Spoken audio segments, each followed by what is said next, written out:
noches, bienvenidos a Minuto 1, acá como cada día en la pantalla de C5N a partir de las 9, un ratito antes, ya calentando motores para cerrar la semana con toda la información. Un día caliente de información hoy, mucha información económica, informes exclusivos que tenemos para presentarles a ustedes, así que no se desenganchen de nuestra programación porque van a escuchar cosas realmente interesantes. Nuestro primer tema, lo mal que la pasó el ministro de Hacienda, Nicolás Dujovne, en España. Fue a buscar inversiones, la danza de la lluvia que no funciona, que sigue sin funcionar, y le dijeron, usted está mintiendo y lo sabe. Fue en uno de los foros en los que participó, organizado por la agencia EFE. Ya la había pasado mal por otras preguntas, donde trató de explicar por qué el gobierno sigue corriendo las metas de inflación, de déficit y de crecimiento para adelante, pero en un momento directamente le dijeron esto, usted está mintiendo y lo sabe, y le preguntaron además por su patrimonio en el exterior.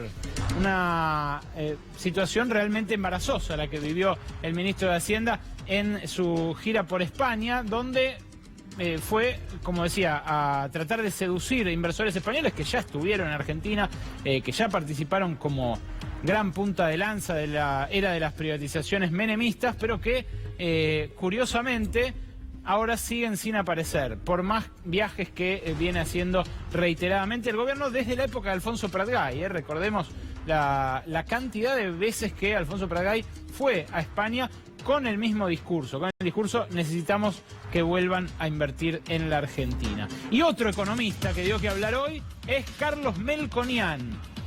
Ya no está claro qué es lo que busca Melconian, el expresidente del Banco Nación, hombre que ahora dijo, hay demasiado marketing y errores en el gobierno. Disparó contra todos. Contra Dujovne mismo, contra Luis Caputo, el ministro de Finanzas, contra Federico Sturzenegger, el presidente del Banco Central.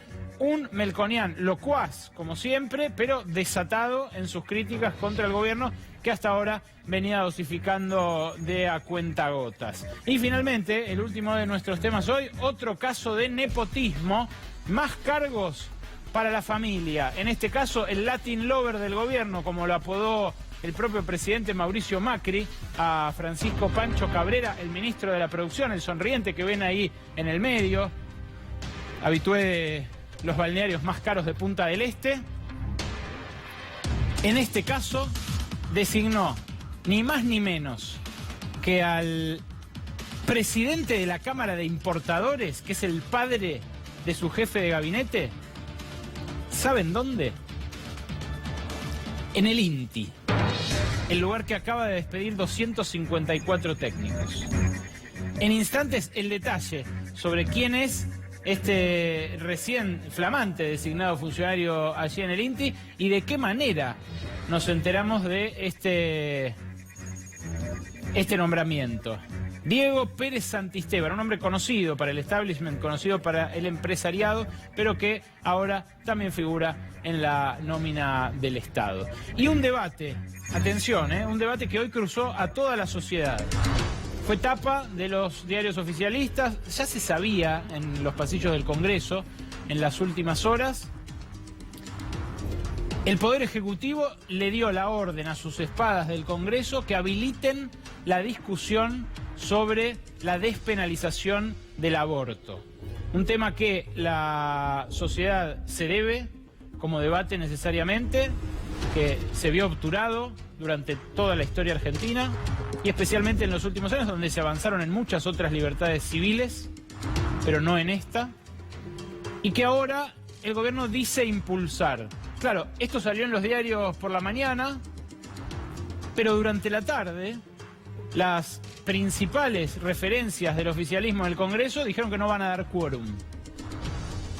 ¿Hay un doble discurso ahí? ¿Hay un intento de cambiar el eje de la agenda y sacarla de lo económico, que es lo que le está haciendo perder imagen al gobierno? ¿O es una ventana de oportunidad para realmente dar ese debate que, como decíamos, la Argentina todavía se debe? Mariano Hamilton, y una primera aproximación a esto.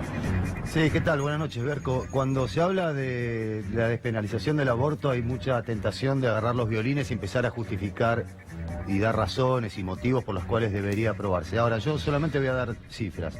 En 2012, 258 mujeres murieron con causa de abortos mal realizados. 2013, 243. 2014, 290. 2015, 55 y 2016, 65. Entre 377.000 y 522.000 abortos clandestinos se realizan en la Argentina en este tiempo. Según datos oficiales. Según datos oficiales del Ministerio de Salud. 53.000 internaciones por año son consecuencias de abortos mal realizados. Y es la principal causa de la mortalidad materna. No hay nada más para agregar. Motivo suficiente para dar la discusión, por lo menos en el Congreso, donde están los representantes del pueblo, de ese pueblo que en parte se muere en intervenciones de este tipo clandestinas. Pero nos ponemos en marcha con los temas más calientes de la agenda económica.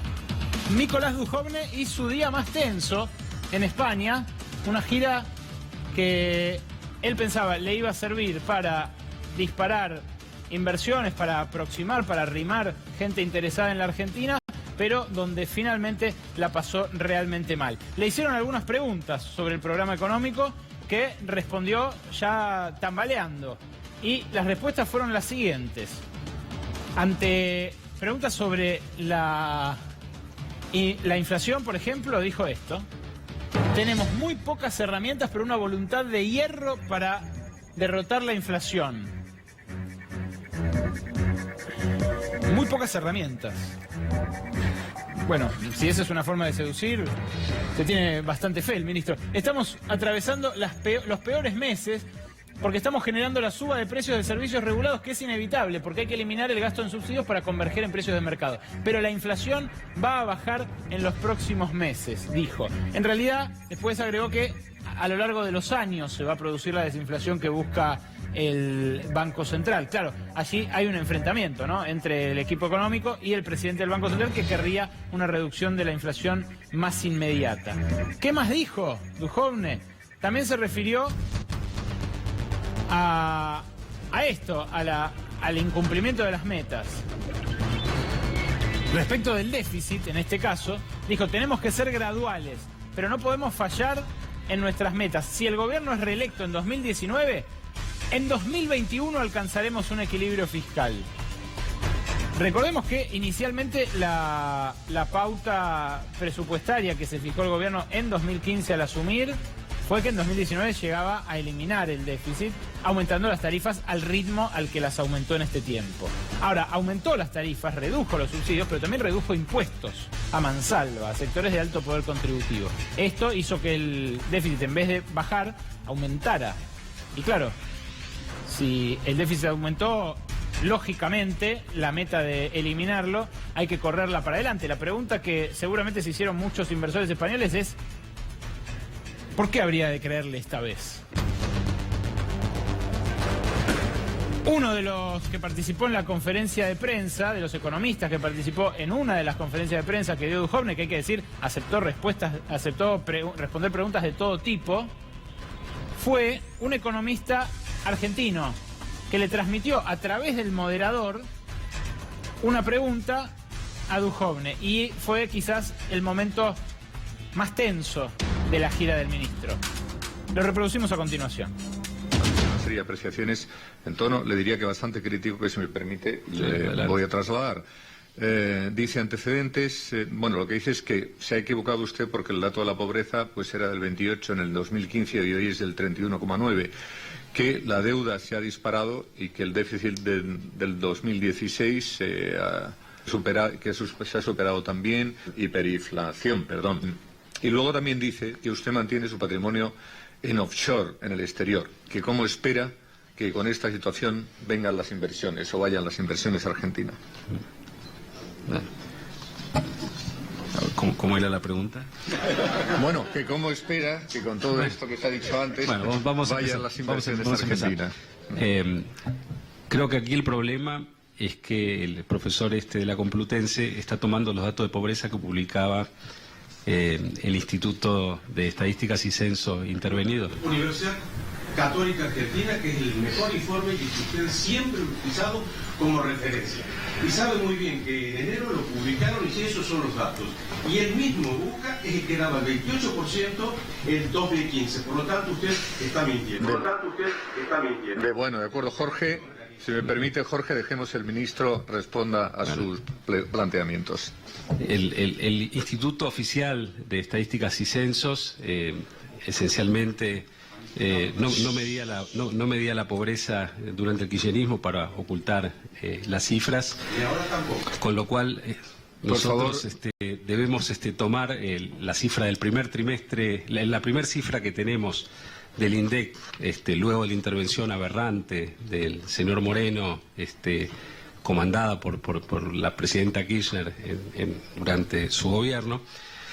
Y la primera cifra de pobreza relevada por el INDEC que tenemos ya con el INDEC recuperado es de superior al 32%, y la pobreza medida por el INDEC hoy se sitúa en el 28%. Con respecto a la inflación, también, según el INDEC, la Argentina ha tenido una inflación de 8% durante el gobierno anterior. Hemos tenido 24,8% lamentablemente el año pasado. Queremos tener una inflación mucho más baja, y tenemos una meta del 15% para este año y del 10% para el año próximo. Y con respecto a mi patrimonio, también, a diferencia de lo que ocurría con el gobierno anterior, está perfectamente declarado y presentado ante la Oficina Anticorrupción.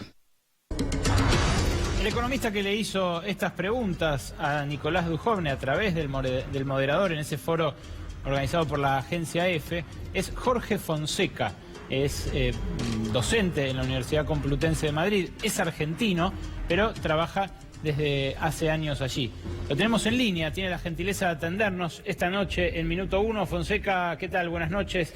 Gracias por... Hola, buenas noches, es un placer. Gracias por quedarse despierto allí. ¿Hace cuánto vive allá, Fonseca? ¿Perdón? ¿Hace cuánto vive allá? Desde el principio de los 80. Ah, hace un montón, se le pegó el acento ya. Sí, sí. Bueno, ahí dicen que cuando voy a Argentina me dicen gallego, y aquí por supuesto sigo siendo argentino reconocible por el acento. ¿Se le aproximó después, Dujovne, después de este intercambio? ¿Tuvo alguna charla con alguien de la Coincidimos a la salida y nos cruzamos una paz. Yo le dije, me limité a decirle por cortesía que no era nada personal, que no tenía nada personal, que era solo amor al rigor, a la verdad. Y él, debo decirlo que cordialmente me dijo, no pasa nada, está todo bien, me dijo. Y bueno, luego, a partir de eso y demás, le dije, bueno, y aprovecho para preguntarte, ¿qué pasa con las privatizaciones? No, ninguna, me dijo. En ese momento su secretario le reclamó para que se fuesen, y no me dio oportunidad de señalarle algunas que están en proceso, que seguramente es que no se ha enterado. Bueno. Eso fue todo. Usted lo que decía es que estaba mintiendo con las cifras de la pobreza. Sin duda. ¿Con alguna otra, en algún otro tramo de la conferencia de prensa usted detectó que se ventilaban datos falsos?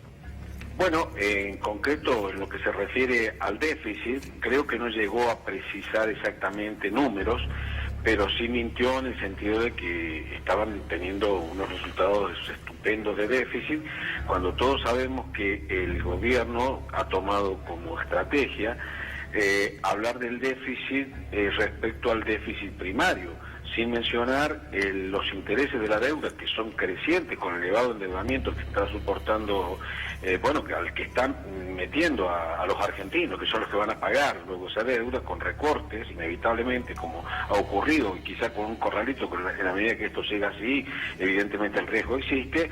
Y él se refería como que el déficit obviamente estaba mejorando de una manera absolutamente notoria. Lo que yo precisamente le puse en la pregunta, mejor dicho en la observación más que una pregunta, de que no tenía en cuenta que en el 2016 habían tenido un déficit récord comparable con el de Alfonsín en el periodo de la hiperinflación, con lo cual realmente, estamos hablando de dos cuestiones centrales. Estaba mintiendo de la pobreza, que como le señalé ahí, En su momento, cuando gobernaba la anterior presidenta, ellos decían que los datos de la Universidad Católica, los observatorios de la Universidad Católica eran los fiables, y ahora dicen que no, porque en realidad en aquel momento la Universidad Católica daba 28%, es lo que dio en 2015, y ellos dicen que el INDEC ahora ha hecho un viaje en el tiempo, no uso esa expresión, pero la debo interpretar así,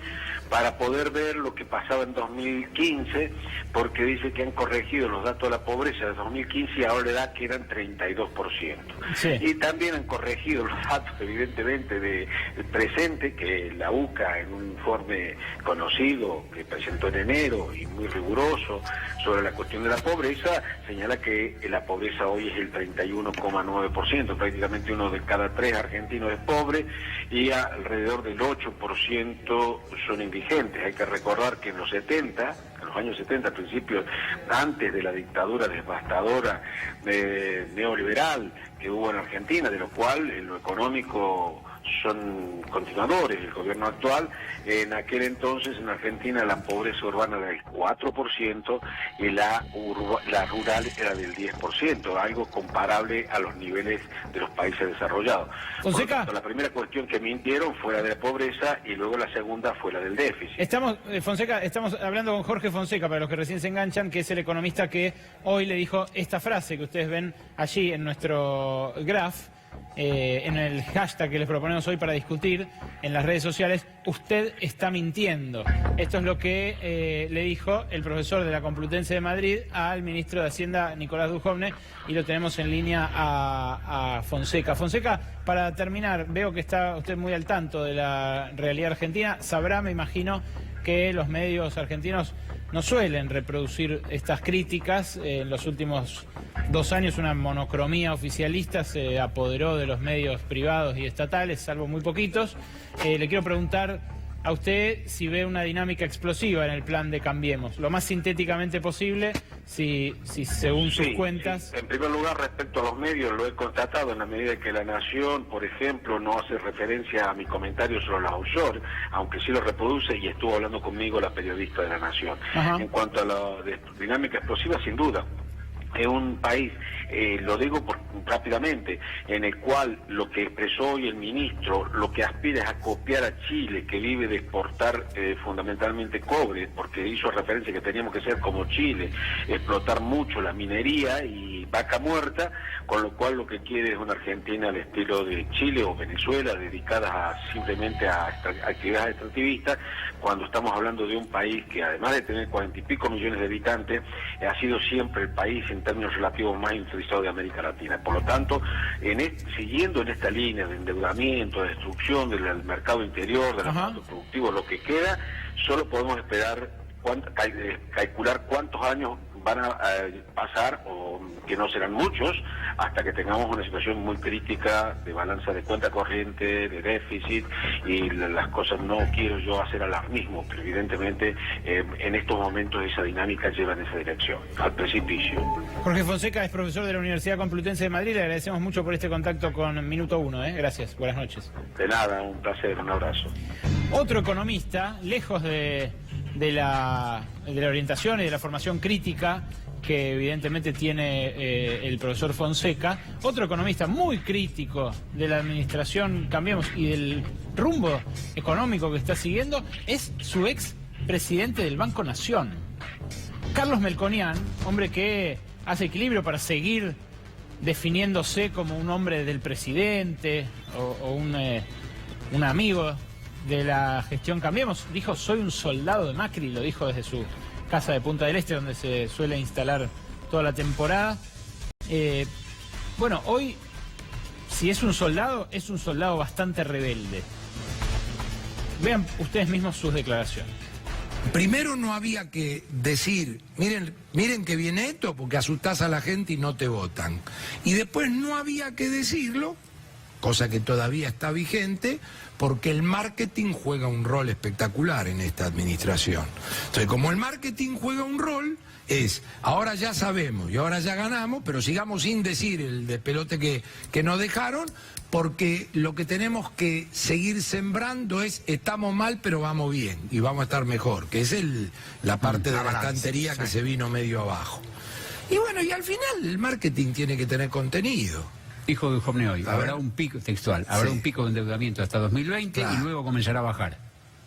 Sí, en una planilla de esta que le decís a un pibe, poneme 3 de crecimiento, tipo de cambio no sé qué, reforma fiscal no sé qué, riego país bajando, haceme esta planilla Excel y tráemela, y en el 2020 empieza a bajar. Quiero decir, no es lo que estoy diciendo pesimismo, pero quiero decir, en una planilla Excel, si los planetas se alinean, pasa eso.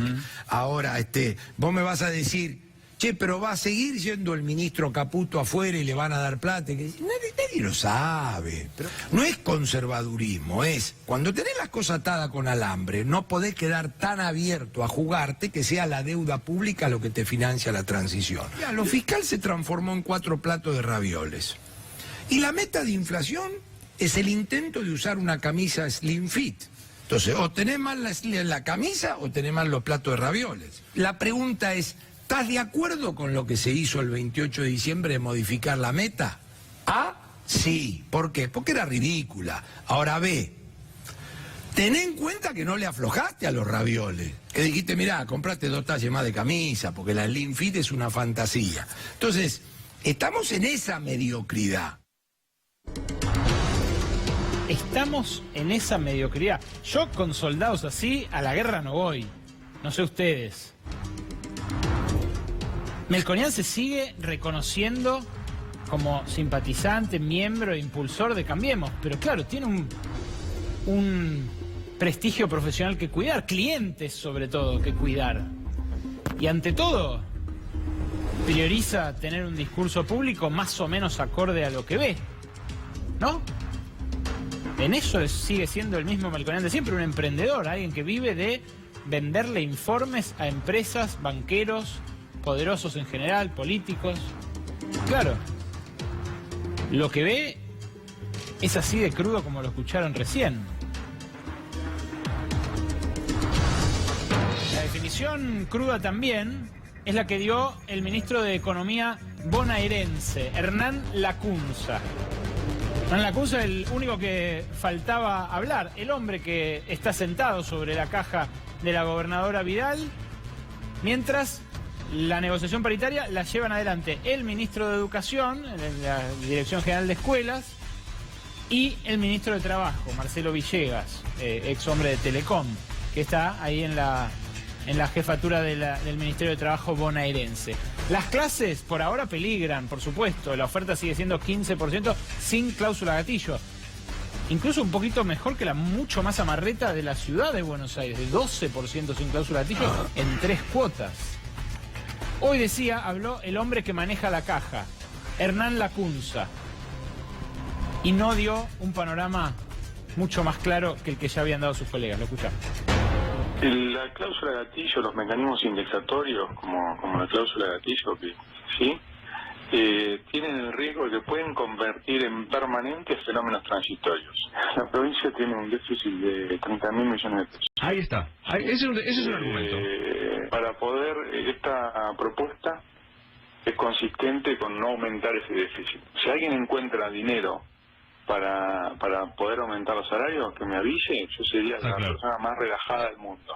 Como no lo encontramos, ¿sabe qué queremos hacer, Luis? ¿O dónde lo encontramos? ¿Dónde creemos que hay margen? Disculpe si soy largo, para aumentar el ingreso de los docentes. En el ausentismo. No ajustamos con los docentes. A los docentes le ofrecemos un aumento consistente con la inflación esperada, y además le ofrecemos un plus por presentismo, porque creemos que así podemos mejorar los ingresos al maestro que está frente al aula. Mire, 500 pesos por mes, Hernán. El premio es 500 pesos por mes.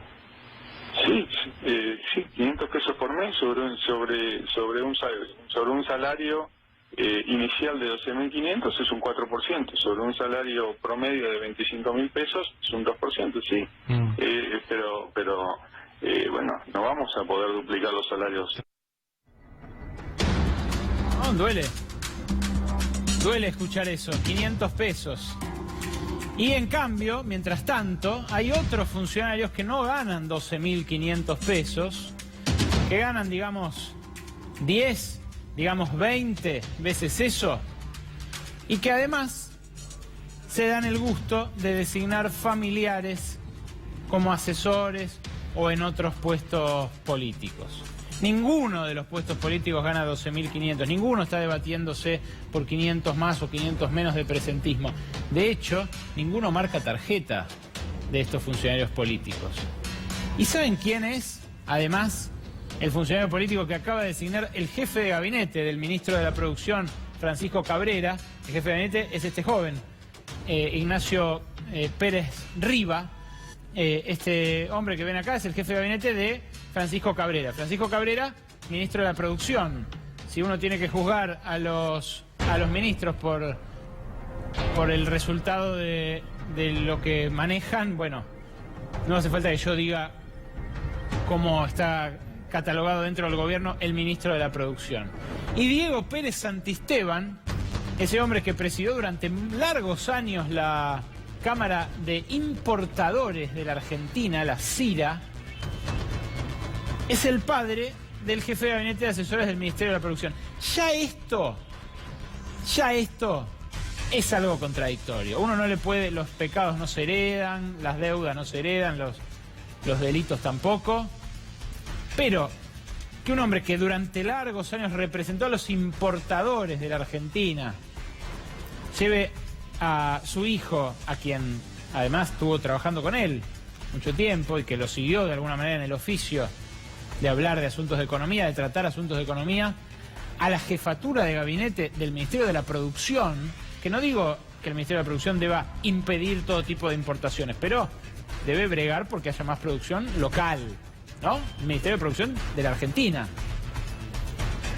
Ya eso, digo, suena algo contradictorio.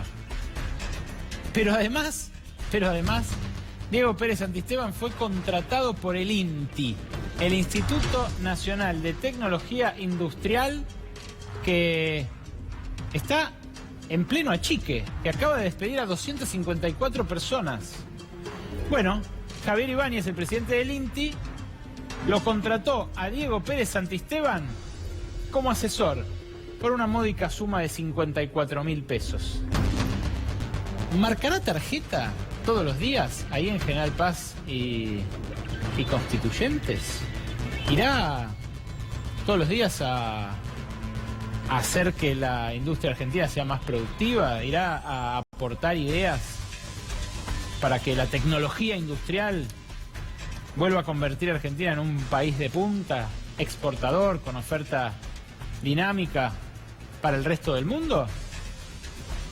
¿O cuidará los intereses de los empresarios importadores que durante tanto tiempo representó? Bueno, vale hacerse la pregunta, por lo menos, ¿no? Vale hacerse la pregunta y vale reflexionar sobre el tema después del decreto que con bombos y platillos anunció el gobierno y que supuestamente iba a terminar con el nepotismo en el gobierno nacional. No se iban a designar más parientes de funcionarios. Pero claro, irán a decir, no, Pérez Santisteban es el padre de Pérez Riva y Pérez Riva no es ministro, entonces no cuenta en el decreto. Formalismos de los que a veces se agarra la política. El ministro de Trabajo, Jorge Triaca, iba a llevar un montón de dirigentes sindicales de gira por Europa para tentarlos con un acercamiento al gobierno y evitar que fueran a la marcha del miércoles, que finalmente terminó siendo muy multitudinaria igual. ¿Qué pasó? Se le bajaron al piloto. Se tiraron en paracaídas José Luis Lingeri, de los empleados de obras sanitarias. Se bajó Armando Cavalieri, el gitano, el dueño de la obra social y del sindicato con más afiliados del país. Se bajó Sergio Sacia, el líder de los ferroviarios, otrora fanático randacista y actualmente dietrichista. Y se bajó también Andrés Rodríguez, el más oficialista de todos los oficialismos, el jefe de los estatales de UPCN, que perdieron mucho en su sueldo en las últimas semanas. Y se bajaron todos estos también. Pará, Nico, ¿quedó alguno? ¿Va a ir Triaca solo? El piloto, solo el piloto. Pero eso es una tristeza. No le hagan eso al ministro. Bueno, Sandrín no creo que vaya. Se bajó Gerardo Martínez, se bajó Raúl Álvarez, se bajó Rodolfo Daer, se bajó mi lapicera y se bajó Guillermo Moser de Luz y Fuerza. Todos ellos se bajaron del vuelo de la discordia, el vuelo con el cual Triaca quería seducir a los sindicalistas y mostrarlos alineados con él. Finalmente no va a poder ser. ¿Habrá sido por lo multitudinario del acto del miércoles? ¿No habrán querido quedar enfrentados con esa cantidad de gente, con esa convocatoria? ¿No querrán tensar más la cuerda con Hugo Moyano? Bueno, en realidad Rodolfo Daer ya se había comunicado con nosotros diciendo que no iba a participar de ningún viaje. Esto la primera vez cuando nosotros contamos de este viaje por las publicaciones periodísticas que ya habían trascendido. Y después se bajaron todos los demás. Así que Triaca, por ahora, se convirtió en un vuelo low cost. Y para terminar, la explosiva tapa de la revista Noticias, que salió hoy, que llegó hoy a los kioscos. Un poco a ustedes no debería sorprenderlos, porque es lo que venimos diciendo acá desde que estalló el affair Díaz-Gilligan. Luis Caputo, dice la revista Noticias, miente en la cara. Documentos de Estados Unidos prueban que ocultó información sobre fondos y negocios con bonos de la deuda. Está en la mira de la justicia y de la Oficina Anticorrupción. El dilema de Macri es hasta cuándo sostener a un ministro con intereses en ambos lados del mostrador. Hoy nos acompaña esta noche, y es un honor tenerlo a Tomás Luquín, uno de los autores de Argent Papers, el relato de las compañías offshore descubiertas en los Panama Papers hace ya varios meses, pero que además viene trabajando el tema offshore en el diario Página 12 en extensión. Tomás, vos publicaste esta semana, a raíz del caso Díaz-Gilligan, todo el entramado, todo lo que hizo Díaz-Gilligan y que no salió en el diario El País en la publicación inicial. Buenas noches. ¿Cómo andás, Ale? Buenas noches. Mirá, sí, porque lo que sucede con el mundo offshore es que por lo general hay que seguir escarbando en los márgenes para encontrar en los registros de información pública, una vez que estallan las megafiltraciones o las pequeñas filtraciones como la que dio a conocer el diario El País, ¿qué más hay a nombre de estos funcionarios, políticos, empresarios o celebridades? Y dentro de lo que había publicado el diario El País se veía que, o ellos contaban, los periodistas del diario El País contaban que no solamente Díaz-Gilligan administraba una cuenta en Andorra con 1.2 millones de dólares, sino que esa cuenta estaba a nombre de una sociedad británica llamada Line Action. ¿Y qué hicimos? Bueno, fuimos a buscar los documentos vinculados a Line Action en el registro público de compañías de Inglaterra, de Gran Bretaña. Y lo que encontramos en todo ese recorrido de balances, notificaciones y actas del directorio fue que no solamente había 1.2 millones de dólares vinculados a esa empresa, sino que en 2014, cuando Díaz-Gilligan ya era funcionario del gobierno de la ciudad de Buenos Aires, sí, la cuenta bancaria o las acreencias, las tenencias de esa empresa británica llegaban a 2 millones de dólares. O sea, llegó a tener más, incluso. Ahora, sintéticamente, ¿el caso de Caputo y el caso de Gilligan tienen más similitudes que diferencias? Y son casos parecidos, lo que hay son diferentes tipos de operaciones. En un caso tenemos a un funcionario titular de una cuenta bancaria que no declaró, y en otro tenemos a un funcionario que es accionista en una empresa que administraba fondos para invertir o inversiones de otros individuos. Que tampoco declaró. Que tampoco declaró cuando debía haberlo hecho por su rol en la función pública. Carla Pitiot, diputada del Frente Renovador, nos acompaña esta noche también. Buenas noches. ¿Qué debería hacer Macri con Caputo? No, ¿qué debería haber hecho Caputo? Tendría que haberle quitado un dolor de cabeza, si tiene el dolor de cabeza Macri, y haber renunciado, o por lo menos que el gobierno hubiese tomado una actitud semejante a la que tomó, por ejemplo, con Gómez Centurión, en el hecho de separarlo del cargo hasta tanto se investigue. Me parece que también hay una gran confusión de muchos de los voceros del gobierno, cuando subieron la vara tan alta respecto de los hechos de corrupción del gobierno anterior, en hablar de conflicto de intereses. Ellos se llenan la boca diciendo que este gobierno es un gobierno que no es corrupto, que sus funcionarios son transparentes, que declaran, pero realmente dejan mucho de que desear muchos de los funcionarios, y son altos funcionarios que debieran dar un ejemplo especial a la ciudadanía, y uno de los casos es el caso de Caputo. Entonces nosotros, por lo menos en términos personales y desde nuestro espacio y desde nuestro partido político, que es el Frente Renovador, nosotros lo que queremos es que realmente la Oficina Anticorrupción demuestre su gran eficiencia, porque tiene un gran marketing la Oficina Anticorrupción, y Laura Alonso también tiene un gran marketing respecto de su gestión, pero todavía no ha demostrado resultados, ni con Caputo, ni con el Correo Argentino, ni con muchísimos de los casos como el de Aranguren, porque la verdad es que hay denuncias, se inician las carpetas, porque así se llaman en la Oficina Anticorrupción, pero la ciudadanía nunca más se entera qué es lo que sucede con estas investigaciones. Claro. Entonces, es una gran oportunidad de que ella demuestre una buena gestión en la como titular de la Oficina Anticorrupción, y que también la justicia... Tiempo, sí, por supuesto que pasó demasiado tiempo. ¿Puede demostrar una buena gestión 2 años después y sin ningún parece que este gobierno también está empecinado en mantener a muchos funcionarios y no escuchar, no digo la demanda popular, porque también debiera escucharla. Me parece que es escuchar los hechos y también los hechos de la justicia, que avanzan, pero que realmente no tienen una respuesta por parte del gobierno que esté a la altura de esa vara tan alta puesta cuando asumió el gobierno Macri. Juan Marino, del partido piquetero dentro del kirchnerismo, nos acompaña también esta noche. Juan, ¿qué debería hacer Caputo? ¿Renunciar? ¿Debería Macri echarlo igual que a Díaz Gilligan? Buenas noches. Onda Sale, buenas noches. Partido piquetero que propone un frente con el kirchnerismo. Somos una organización de izquierda y creo que sí tiene que renunciar. Si renunció Díaz Gilligan, tiene que renunciar Caputo. Macri le tiene que pedir la renuncia inmediatamente. Y en ese sentido también mostrar que Caputo es una de las piedras basales de este proyecto económico macrista que ya no es viable. Porque Caputo ideó este plan económico montado sobre el endeudamiento en el marco de que Estados Unidos ha subido las tasas de interés y va a continuar subiéndolas, la Reserva Federal, de la Fed, y en ese sentido, por lo tanto, se acabó la emisión monetaria, se acabó esto que denominaban los especuladores del dinero barato, y por lo tanto se acabó el proyecto económico del macrismo. No es cierto que ellos tienen garantizado el financiamiento, porque la fuga de capitales es creciente, porque como dijo Melconian, la deuda se está encareciendo sistemáticamente, y por eso es muy importante tener la responsabilidad de discutir un proyecto económico alternativo al del macrismo. Macri ideó, junto con Caputo, un plan para un mundo que ya no existe más. Bueno, como oposición tenemos que discutir un proyecto económico que implique el freno a la fuga de capitales, que implique detener este proceso de endeudamiento y defender nuestros propios recursos naturales. Osvaldo Bassano preside una asociación de defensa del consumidor, viene para hablar de otra cosa, de cortes de luz, pero también pide la palabra y se la damos. Buenas noches, Osvaldo. Buenas noches, gracias. Dos cosas muy claritas. La gente tiene que saber que esto le da directamente al bolsillo del ciudadano. ¿Por qué?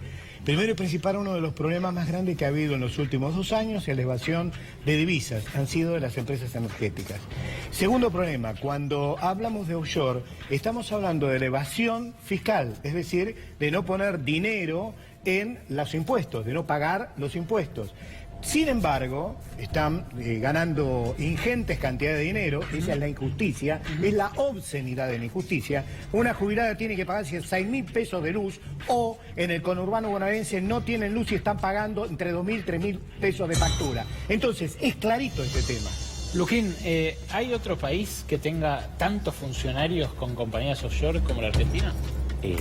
Desde que se conocieron los Panama Papers y los Paradise Papers, no hubo ningún otro país que tenga tanta cantidad, tanta parte de su funcionariado presente en estas megafiltraciones. Dale, campeón.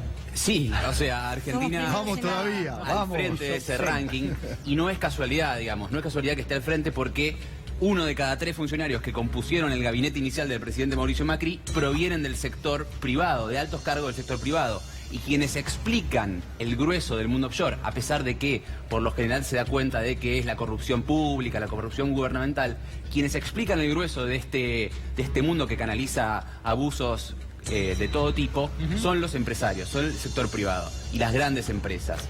Y se estima que Argentina pierde, mencionábamos los impuestos recién, pierde alrededor de 21.000 millones de dólares. No es una estimación nuestra, es una estimación hecha por Tax Justice Network, una ONG británica, y la Universidad de Naciones Unidas. Ahora, eso en PBI, ¿cuánto es? ¿Como el 4%? Como 4 puntos del PBI, 4,4 puntos del PBI de la Argentina. Se pierden por los abusos. ¿Cuánto se podían bajar las tarifas con eso, no? O evitar ¿Cuánto se podría mejorar el servicio con eso? ¿Cuánto se podría mejorar el servicio de luz? Que hay gente que no tiene luz en el Gran Buenos Aires, con la temperatura más baja que hay hoy. ¿Cuánto se podría solucionar el tema de los sueldos de los maestros con eso? Es decir, que es gravísimo, es obsceno, es muy bajo, es demasiado bajo. Decías, Tomás, que en ningún otro país se descubrió esto y que eso tiene que ver con el origen empresario de los funcionarios de Cambiemos. Claro, por lo general el offshore se asocia a no solo corrupción, también narcotráfico, tráfico de armas, cosas delictuales. Pensemos en $100 de flujos financieros ilícitos, de esto que vos mencionás. Sí. Eso que vos mencionás, las actividades netamente criminales, explican 37 de cada $100. Y de esos 37, solo 3 son corrupción gubernamental. Ajá. Los $63 restantes son abusos comerciales de las grandes empresas, de sus dueños, de las celebridades multimillonarias. Toda gente elegante que no da cuenta jamás a la justicia por esto. Exactamente. Porque, digamos, es una práctica que el poder financiero garantiza su legalidad, por eso siempre está el recurso de decir esto es legal, pero lo que canaliza son grandes abusos comerciales y tributarios que no solamente socavan la posibilidad de financiar escuelas, infraestructura, salarios públicos, sino que también están en la base de todas las crisis económicas que tuvo la Argentina desde el 76 en adelante. Ahí reside el problema, en la fuga de capital. Y ahí naufraga es la de ellos, la clásica que se utiliza todo el tiempo, que como es plata de ellos, nadie tiene nada para reclamar. Porque a mí me sigue sorprendiendo que el ministro de Economía tenga que estar en España respondiendo sobre su offshore. Me parece como inconcebible, es algo que yo creo que es surrealista ya, ¿no? Yo quiero insistir en algo, si me permiten, que tiene que ver con lo que ustedes mencionaban y lo que mencionaba el economista. Esto es una cosa que va más allá de la confianza pública, que es... mire lo que estoy diciendo, dejemos de lado la confianza pública, que es la que deberíamos los políticos estarle devolviendo a la ciudadanía. Ante tanta desconfianza y tanta falta de credibilidad, los políticos debiéramos con nuestras acciones estar devolviéndole la confianza pública para que vuelvan a creer en la política. Eso lo dejamos de lado. Esto tiene que ver con que ya no es un conflicto, es una confusión de intereses, porque ellos en realidad ven y tienen naturalizado el hecho de esta confusión de intereses entre lo público y lo privado, porque en realidad han llegado al Estado no conociendo, por supuesto, más allá de que no conocen el Estado, no sabían por dónde agarrarlo porque nunca manejaron la cosa pública, pero más allá de esa capacidad, sí tienen capacidad para realizar negocios, pero hicieron negocios con el Estado hasta ayer, hasta que se integraron a la función pública. Por eso me parece que es preocupante y me parece que hay que poner la mirada sobre esto, y me parece que es el gobierno el que tiene que actuar, apartando a los funcionarios o actuando en la investigación también. Hablábamos de cortes de luz y vino Fernando Alonso, nuestro colega especialista en economía también, para presentarnos un informe exclusivo sobre esto. Fer, vení conmigo a la pantalla. ¿Sabés que estaba jugando Huracán hace unos minutos? Ajá. ¿Sabés qué pasó en el Tomás Ducó? No tengo idea, no sigo la campaña. Le cortaron la luz. ¿En serio? ¿Y qué pasó? ¿Se suspendió el partido? No, se suspendió unos minutos. Corte, pero la gente, las hinchadas, se la tomaron con el presidente en este caso. Se está prendiendo fuego el ministro. Por favor, no lo sientan como una amenaza. Ocurrente nuestro productor ejecutivo, ahí está. Bueno, es mi pobre angelito, parece. Bien, no se están riendo ni los que estaban en el Tomás Ducó ni los que tienen la luz cortada ahora. Hoy, con la baja de la temperatura, el servicio empezó a normalizarse, pero en los primeros 20 días de febrero había un promedio de 112.000 clientes por día sin servicio. 112.000 clientes. Es un 12% más de lo que había el año pasado. Así que te das una idea de que el aumento de tarifa, 76% fue en 2017, sí. 68% se espera para este año, no resolvió ni mucho menos el tema de los cortes de luz. Pero pará, ¿esos son datos oficiales? Son datos oficiales. Porque ahora lo mide el ENRE, los cortes. Pero hay de todo, porque en diciembre, por ejemplo, según un estudio privado, los cortes crecieron 60%. Epa. Se tomó. ¿Cuánto hubo de corte de luz? en 2016. ¿Cuánto hubo de corte de luz? En diciembre de 2017, 66% más. El problema es que el ENRE, como mencionaba vos, dice, bueno, pero hubo lluvias, hubo tormentas, hubo problemas climáticos, no le podemos culpar a la distribuidora si un día llueve más de la cuenta. Bueno, hizo el ajuste, sacó todos esos cortes de luz por problemas climáticos, igual le dio que creció 28% los cortes de luz entre diciembre y diciembre. Volvé al anterior, Nico, volvé al anterior que me quedé con ganas de ver eso bien. Y ponela a pleno, a ver si la gente la ve bien en casa. 66% es el aumento real entre el 16 y el 17 en diciembre. En enero, la siguiente es enero, ¿no? Esta que dice en 17 y 18. Claro. El aumento del 12%. Esto es en enero de 2017. En febrero. Ah, febrero. No hay datos de enero porque enero con el tema de estival siempre cambia, es muy difícil medir los cortes, la gente se va de vacaciones, es muy difícil. Pero en todos los casos aumenta, digamos. Claro, esto fue los primeros 20 días de enero. Y ese es el ajuste por el ENRE, es decir, descontamos los días de tormenta. Del 66 pasan al 18, la Gran Moreno. Es un 28, aunque ahí mencioné, me salió mal la cuenta, es un 28%. Un dibujo total, porque están descontando avatares climáticos que nada tienen que ver. Bueno, igual dan todas para arriba, o sea, igual hay más corte que el año pasado. Hay más corte que el año pasado. Cuando vos hablaste, dicen, bueno, pero en el 2015 el uso de la energía fue 4% más que en este año. Se usó mucho más la energía porque, claro, es verdad, era más barata, la gente usaba más. Irracionalmente en muchos casos. En muchos casos irracionalmente, pero bueno, eso justificaba un poco más el corte. Dijeron que con los aumentos de tarifas iba a reducir, no pasó eso. Esto es lo que fue el consumo. Perdón. Una cosa es que se te corte la luz, si pagás lo que valía un combo de comida rápida por bimestre, y otra cosa es que se te corte la luz si pagás como pagás ahora, 2 lucas. 2 lucas en el caso de una familia chica. Sí.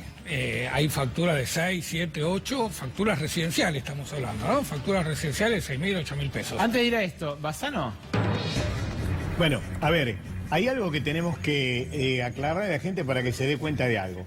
Edesur no presenta los balances, las asociaciones se lo estamos pidiendo, pero están diciendo que ellos están perdiendo 800 millones de dólares.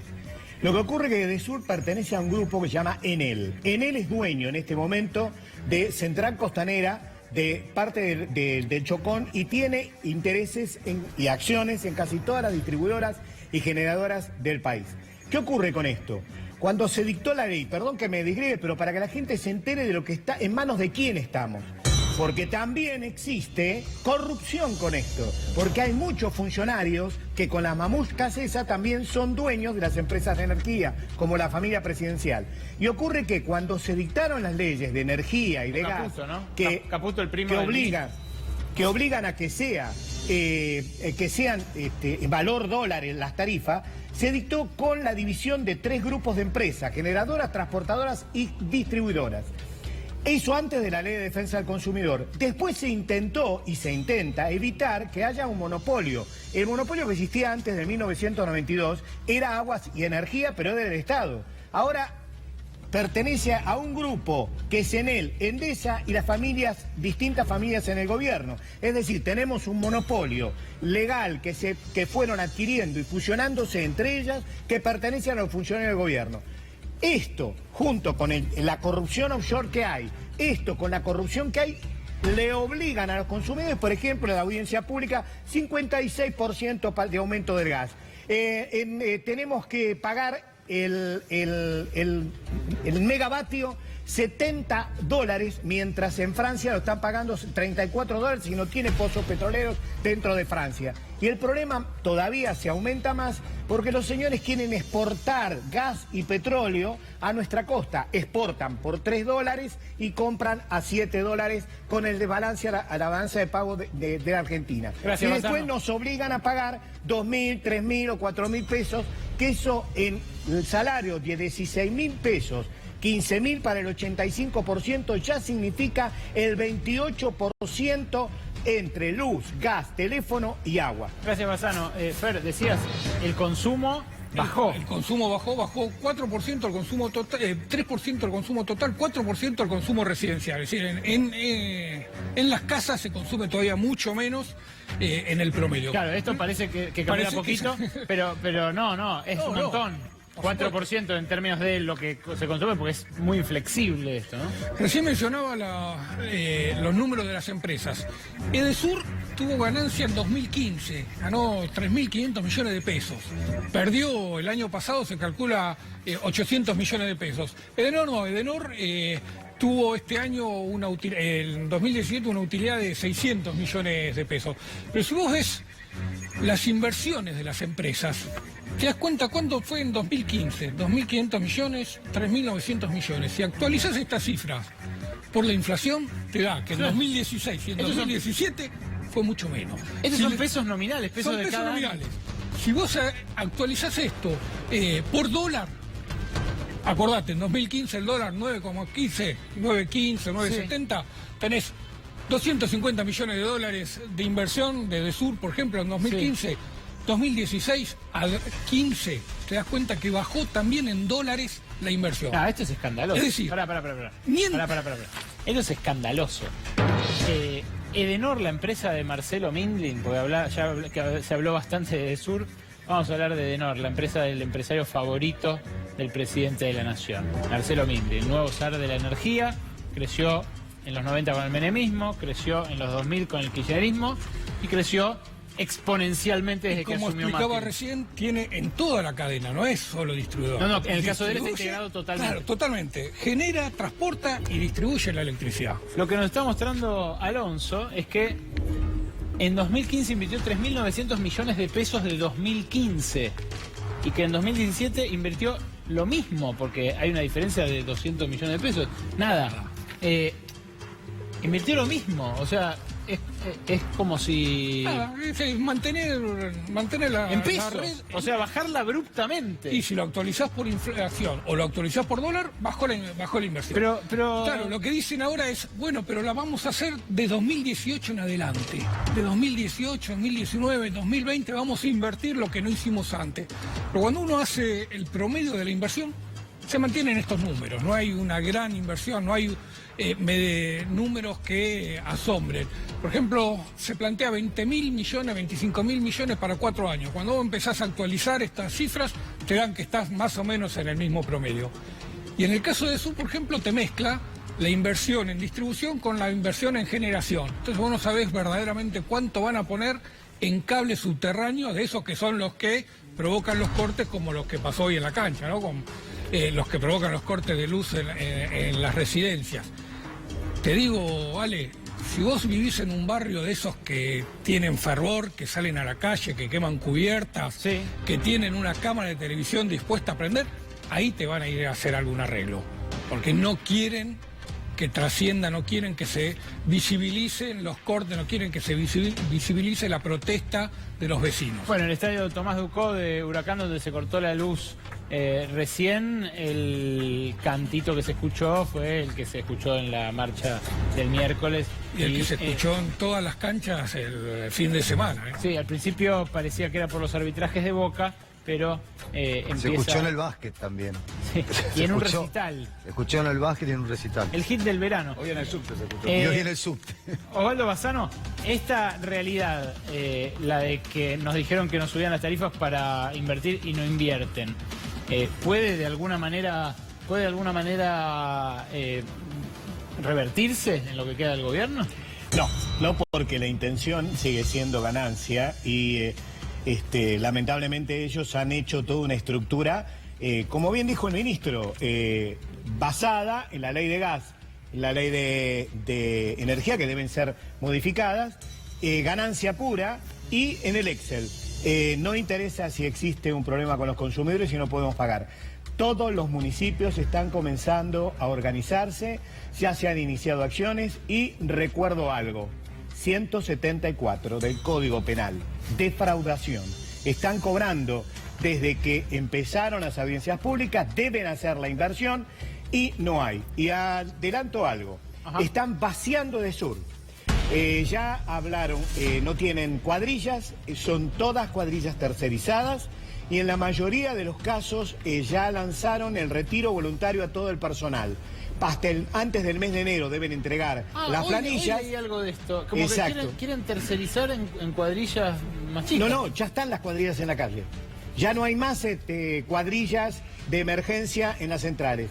Y hasta el mes de enero tienen el retiro voluntario de los empleados que restan, comercial o técnico, y si no, directamente empiezan el despido. Entonces, a ver, los usuarios pagamos el servicio, no lo tenemos, son casi 5 millones de usuarios de todo el sistema, el Estado no controla, los que están dentro del ente de control son los mismos de los APUD y Montamat, que son empresarios y que digitan a las empresas. Lamentablemente estamos todos los consumidores libres y no tenemos forma de defendernos. Esto significa que en este momento hay todos los municipios pensando en acciones penales y en acciones directas contra las empresas. Perco, Andrés Chambauleirón, sí, funcionario, el titular de él, ENRE, el que está dirigiendo, el que tiene que controlar, bueno, fue testigo 10 veces en juicios contra la Argentina en el CIADI. Es decir, tenemos representando a el Estado frente a las empresas a un consultor de empresa que en 10 ocasiones se presentó en el organismo del Banco Mundial como testigo de parte en contra del Estado argentino. Quisiera decirte que me sorprende. Bueno, ustedes recuerdan lo del correo, fue algo muy parecido. Quien estaba en la defensa o que hizo el acuerdo, el texto del acuerdo en el concurso preventivo, con el ofrecimiento para que el Estado Nacional le pagara y le cancelara el correo, era alguien que había estado trabajando del otro lado. Hago una aclaración. En ese momento, que era testigo, trabajaba con una auditoría, estaba a nombre de Inglesi. Inglesi es el presidente de AISA.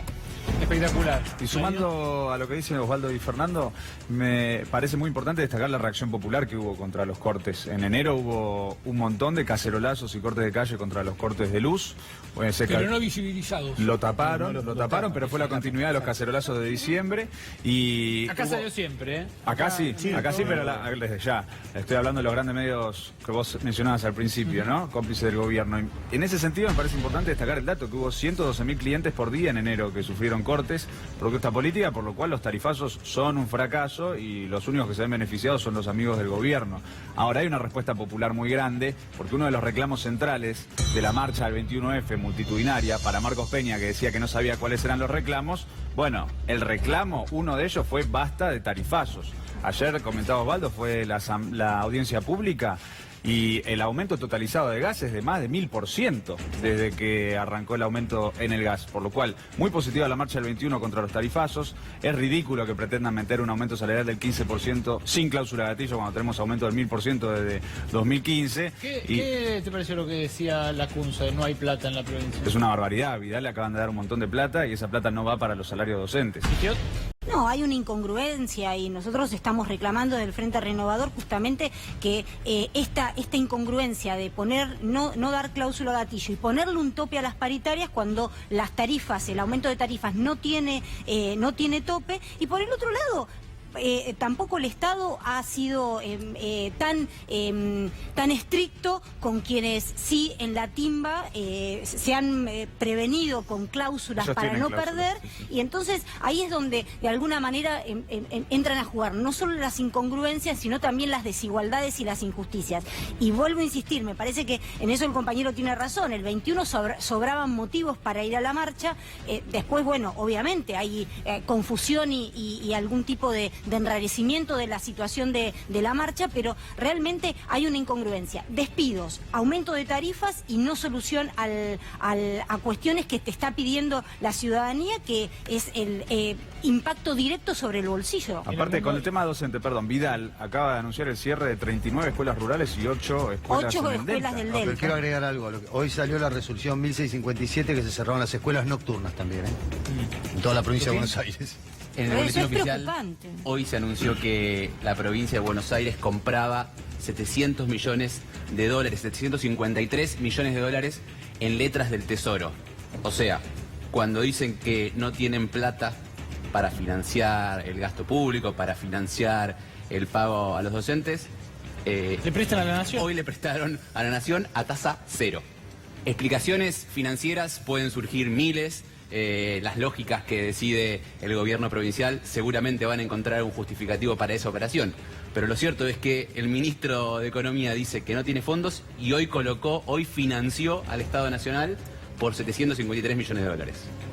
A tasa cero. Sacamos la cuenta. Por dos. Son 15.000 millones de pesos. Y eso en salario docente. No me animo a hacer la cuenta. No sé. Y 12.000, no sé, la verdad, Ahora, es una cuenta larga, grandísima. En instantes les contamos cuánto le podrían subir con las letes que compró hoy el gobierno de María Eugenia Vidal. ¿Cuánto le podrían subir a los docentes? Ya que le están dando 15%, por ahí se estiran al 17-18. Y un informe especial, precisamente conectado con lo que veníamos hablando recién. Gatillos buenos y gatillos malos. No los hay para las paritarias. Sí los hay para ajustar créditos, para ajustar deudas con las